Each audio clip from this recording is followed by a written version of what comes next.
G'day everyone, it's Adam from Oz Commercial Sewing Machines. I'm sitting in front of the PS-1987A. I thought I'd do a video on the screen functions. We'll go through each function separately, how you can adjust it, what they do, what they mean, and how they will affect your sewing. Alright, so let's get into it. Okay, we're going to start with the functions on the top row here. Starting with our back tacks, we have a start back tack and an end back tack.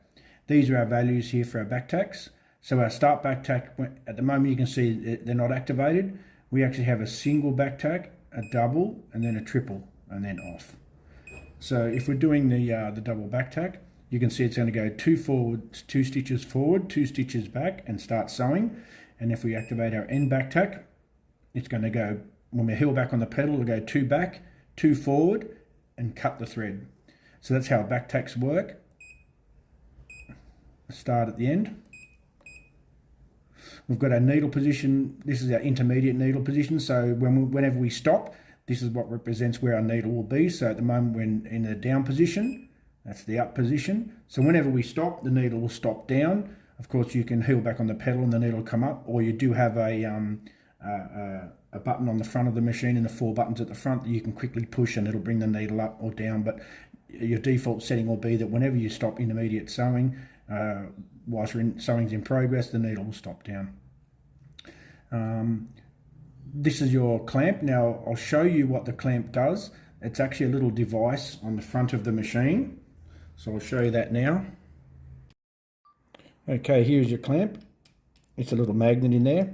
So that will activate and it'll pinch the thread. The thread goes behind the clamp. It'll pinch that thread quickly when it starts, and I'll show you the result that you'll get from that. And here's the button that I mentioned before, the single up and down. So you have your reverse button, your one stitch or half stitch button. If you push it quickly, you get a half stitch. If you push it longer, it'll do a full stitch or keep sewing. You've got a half stitch button, so you can stop sewing, push that in, and that'll actually run and at a condensed stitch. Like you can preset that through the panel. At the moment I think I've got it at 2mm, and then the quarter stitch I've got at 1.5mm, so you can hold that in and that'll do a constant stitch of just 1.5mm till you let it go, and then you can push your pedal and it'll go back to your normal stitch length, which is set on the screen, which at the moment we have, I think it's 2.5. Okay, so you've seen what that little clamping device is. I'm going to show you with it off, and then I'm going to turn it on and show you what it does.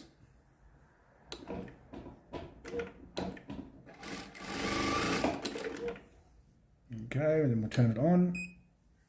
You might hear a little click when I start here. There it goes. Okay, so what we've got here, you can see with the clamping off, you can see we've got a tail here, which is obviously our needle thread when we start. And you can see the next one has nothing. But obviously this thread has to go somewhere, so it gets stitched in underneath.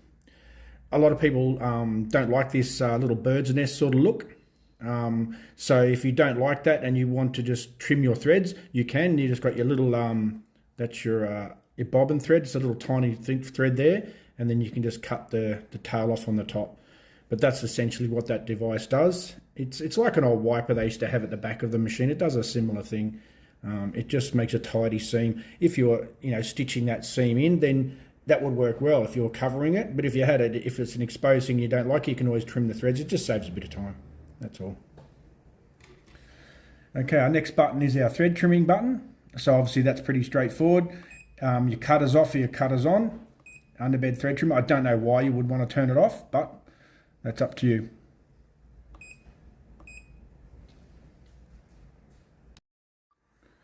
Okay, this is our back tack pattern. This is used for programming and make up your own stitch designs. We'll probably do a video on that a little bit later. It's a little bit complicated to show you how that works. Also, we'll go briefly over the mode selection and how that works as well, but that can be a little bit more complicated as well. This is our, as you can see, it says mode selection. At the moment, we're in straight stitching, so that's just normal sewing. I think that's called a constant stitch, but essentially what it's doing there is we get a back tack, then we can preset how many stitches. So it's going to do a back tack. It's going to sew 12 stitches, back tack, and cut off. So essentially you can program in a preset distance I might actually just do one here for you. Also, in with these functions too, you can actually turn on this auto function. Some other brands call it a one-shot. What it means is that the machine now takes over and it sets, as soon as you touch the pedal, it does the whole thing in one go. You can literally touch the pedal. Well, we'll do it here. So essentially, I've just touched the pedal and released it, and it's done our back tack, 12 stitches and back tacked. If we turn that off, now we actually can control the speed, so we have to do it manually. So you'll hear that. Now it's stopped after the back tack. And I've just still got my pedal flat, but it'll stop automatically. It'll count the stitches, do the 12 stitches. So you can have it in two different modes. You can have it in auto or fully manual with your foot. This is the W tack. So this is like a little reinforcement. Some machines call it a bar tack. At the moment it's going to do 3 stitches forward, 3 stitches back, 4 times. So I'll show you how that works. We can also have that in automatic mode as well. I'll do it a few times. You probably hear it there.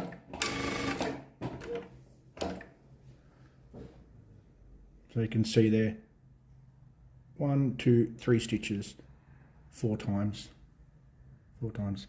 So that's your W tack, or they call it a bar tack, because it's not a proper bar tack like an industrial bar tack, but it's a good little substitute.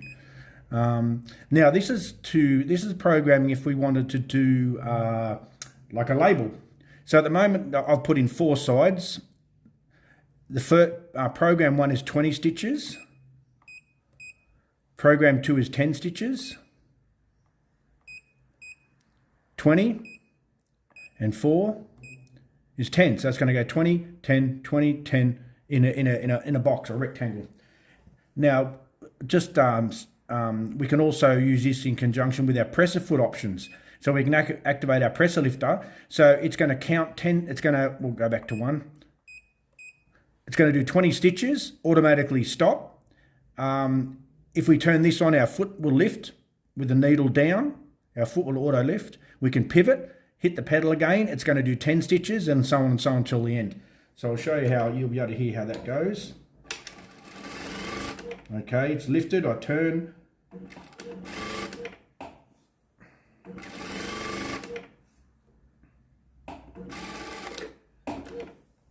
You can see that I've got a little bit out of whack, but you can see it's done a box there. And you can see by the shape of it, because I didn't hold it straight, you can see where it's supposed to end. But that's basically your 20 stitches, 10, 20, 10. So that's what that function does. And you can enter a lot more, or many more sides. I think it goes up to about 19 or something like that. So it's you can enter quite a complex pattern if you want to. And then we're back to straight stitch. So it's straight stitch. Our measured stitch, 12 stitches in one line. Our bar tack, and our programmable patterns, I guess you'd say. And then we can also, again, have that in auto or off.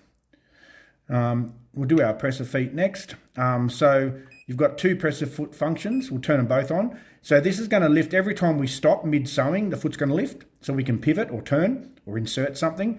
And then it's going to lift at the end after we cut.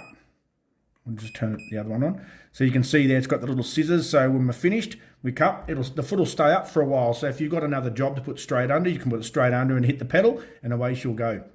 So you can have the different modes, or you can have them both off. And of course, this machine has an electronic knee lever and also a heel back foot lift, and they can work together because it runs off a stepping motor in the machine. You can use them both in conjunction with each other, whereas some machines, if you use a mechanical knee lever and it's got a solenoid lift, you can get issues where they interfere with each other. And this doesn't happen with this machine. Now, probably the most interesting one is the pattern seam. So what I'm going to do is I'm going to move the camera down so you can see this, and we'll go through, there's 9 patterns that are built in. Because this machine uses a stepping motor for controlling the stitch length, it's got an intelligent feed system, so it can do some pretty cool things. So what we'll do is we'll get back out of there. I'm going to, we can see there on that, just going back to that, you can see we've got a return button if you're in through many pages, or you can go directly back to home. While we're here, before I show you that, we're nearly finished. Here's our counter. So if you're doing if you have to do a preset amount of items, this counts every time you cut off. So if you had to do 100 garments and you didn't want to overshoot that, you can actually set a value, or you can just wait for it to count. You can reset it. You see there, and then every time it cuts, I'll just show you.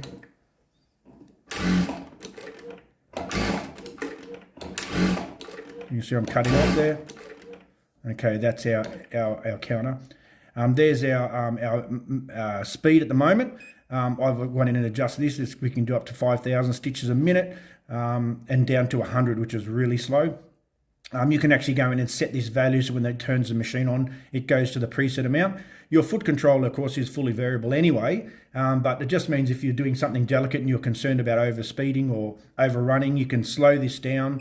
You can just put directly in the value, or you can use your plus or minus. You can go 500, save, and now our speed's at 500. Our stitch length there is at 2.5. Now the amazing thing about this, it comes from the factory at 6mm, but this machine will actually do a 7mm stitch length, which is enormous for a drop feed machine. And again, same thing again, we can tap it directly to put in 2.8, right up to 7. If you're doing your free motion work and you want to have a free motion foot on, you could put your feed dogs at 0 and then they just come up and down. They don't feed the fabric, and you can do some free motion stuff with that. But when you turn the machine on and off, it's always going to go to the preset amount. I've gone into the settings here, and I've actually made it, I think it was at 2 point, let's have a look, reset. Oh, it's 4 millimeters from the factory. And here's our presser foot height. So that value there can be adjusted, and that actually adjusts how high your presser foot lifts, because the stepping motor controls that as well. So you can actually vary that, which is another fantastic feature. Then along the bottom here, it goes into our settings. We've got many pages of settings. Goes on and on and on. You don't want to mess with them too much. You can do a factory reset here, but I wouldn't recommend it, because we usually set tons of things up in here to make the machine really nice and maximize it. Your plus and minus values are here. So this is essentially whatever is just to adjust your speed on the fly. So you can do that just without going into the screen, just a little bit quicker. And this is to lock the screen. So when we lock it, our screen is inactive.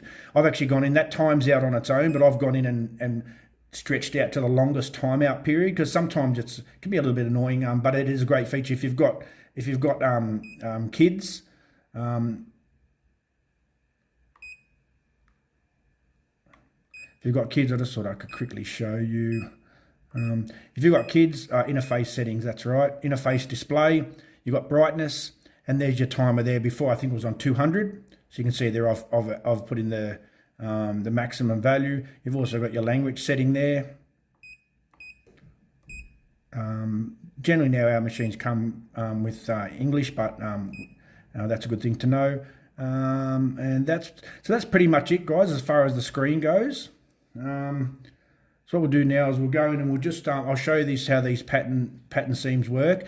I'll show you the I'll tell you what number they are, and I'll show you how they look when we stitch them out. Okay, we'll quickly go through these pattern seams. I'm going to access this. I'm going to change this pattern to number 1, and you can see how that one goes.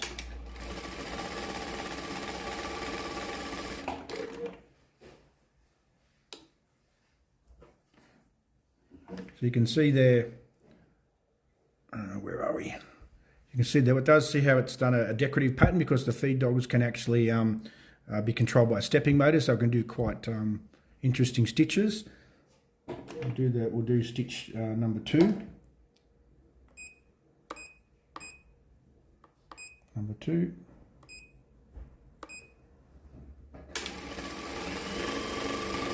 I'll go through all of these and then I'll show you at the end. Okay, 3.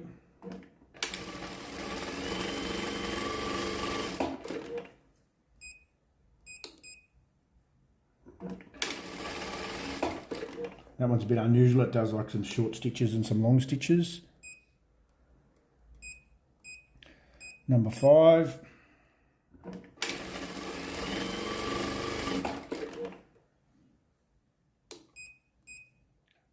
6.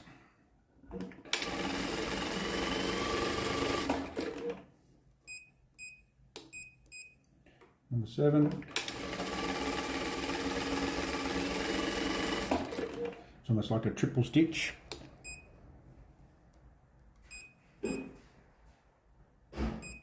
8.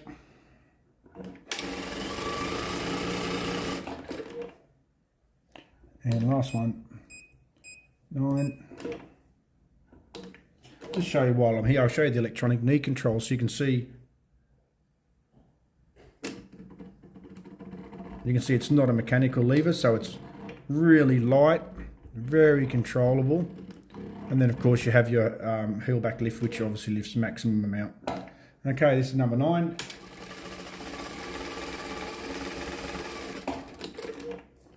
Okay.